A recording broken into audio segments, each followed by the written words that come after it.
A Basílica de São Pedro é um dos ícones mais importantes da religião católica na arquitetura. Ela se encontra no estado do Vaticano, localizada a oeste do rio Tigre, sendo o edifício com maior proeminência interior do estado e sendo um marco visual da paisagem, podendo ser vista de vários pontos de Roma por conta da sua grande cúpula.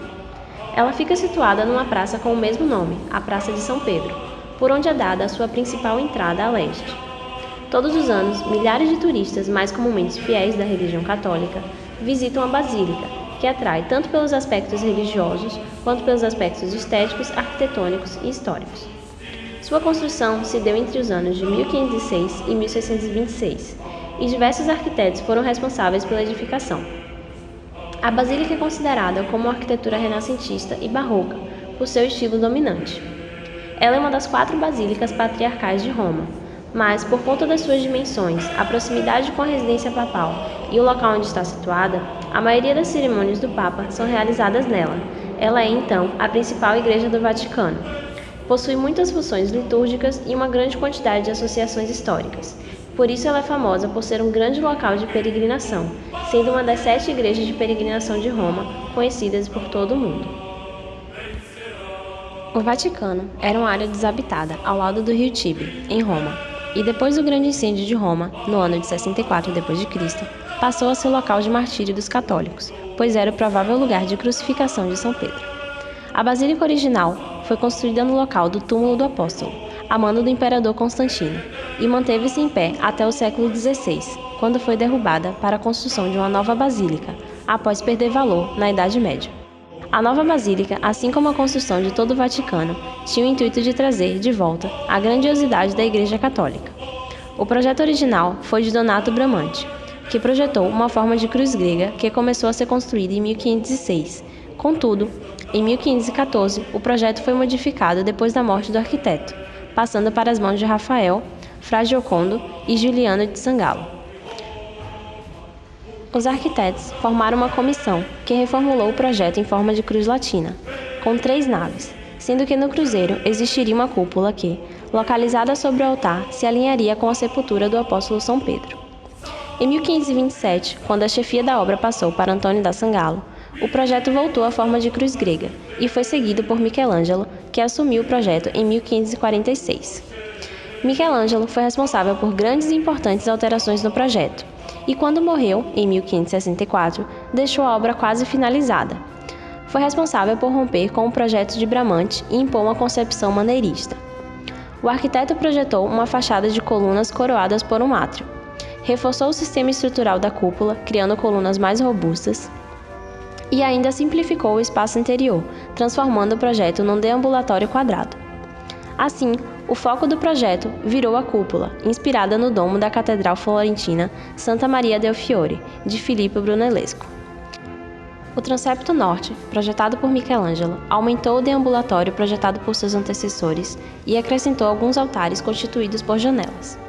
O projeto do artista ainda fez com que as paredes da abside apresentassem grande monumentalidade.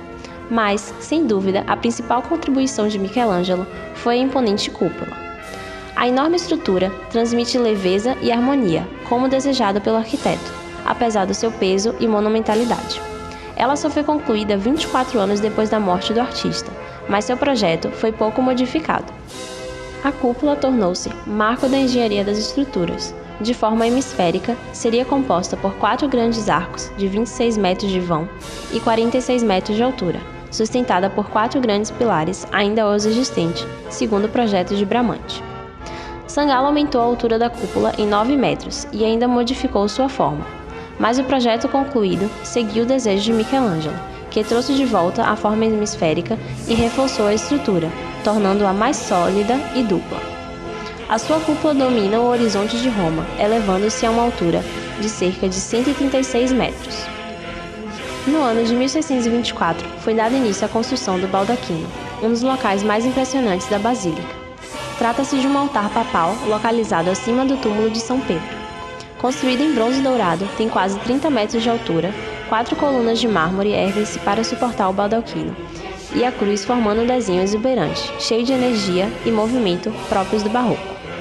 A conclusão da obra se deu em 1626, de acordo com o projeto de Carlos Maderno, que acrescentou 3 novas crúzias e projetou a fachada.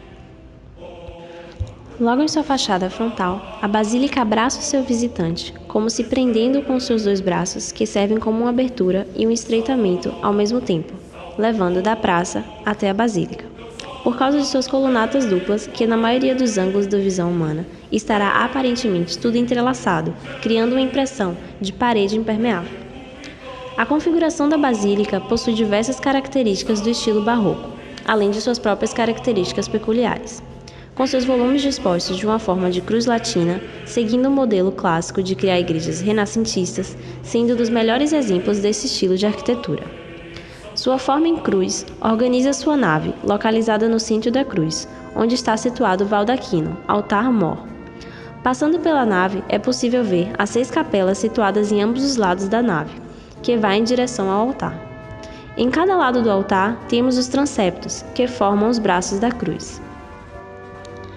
Atravessando o altar, à primeira vista é de 2 túmulos papais.